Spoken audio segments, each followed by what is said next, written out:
大家好啊！歡迎大家嚟到大師傅裝修公司嘅 channel， 我叫 Edwin 啊。今日咧，我帶大家嚟睇下一個位於馬鞍山錦駿苑嘅全新居屋單位嘅。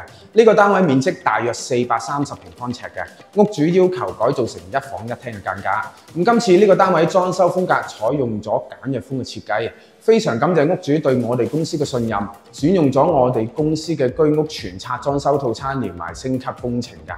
今次呢個單位工程項目係包括有升級睡房嘅鋁窗、新鋪客廳同埋房間嘅地磚、更換廚房、廁所嘅牆磚同埋地磚、安裝全屋嘅家私，包括睡床、衣櫃、獅子櫃、電視櫃、安裝房門、廚房門、廁所門、安裝櫥櫃、浴室櫃、鏡櫃、玻璃浴屏、廚房廁所假天花連埋 LED 筒燈，全屋水電油漆連埋清潔費，連工包料合共264900蚊。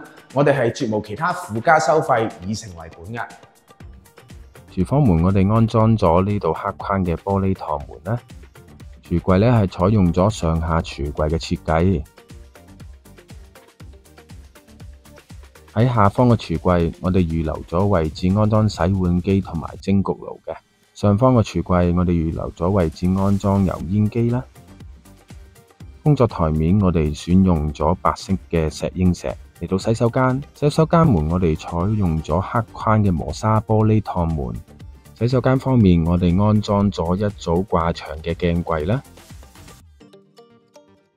浴屏方面，我哋安裝咗一套不鏽鋼框嘅玻璃趟門啦。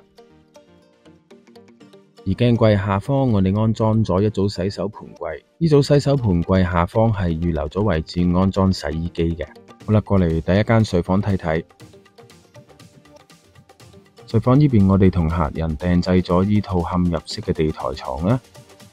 呢組地台床都有相當充足嘅儲物空間嘅。而喺睡房另一邊，我哋同客人訂製咗呢套晾衣架嘅。出嚟客廳睇睇。電視櫃方面，我哋安裝咗一組倒頂式嘅電視櫃啦。嚟到客廳近房門呢邊嘅位置呢，我哋同客人安裝咗一套多用途嘅儲物櫃連獅子櫃啦。咁喺獅子櫃唔同嘅位置呢，我哋都安裝咗 LED 氣氛燈嘅。而今次呢個單位呢，屋主就選用咗白色嘅牆身啦，同埋淺啡色木紋地磚做呢間屋嘅主調嘅。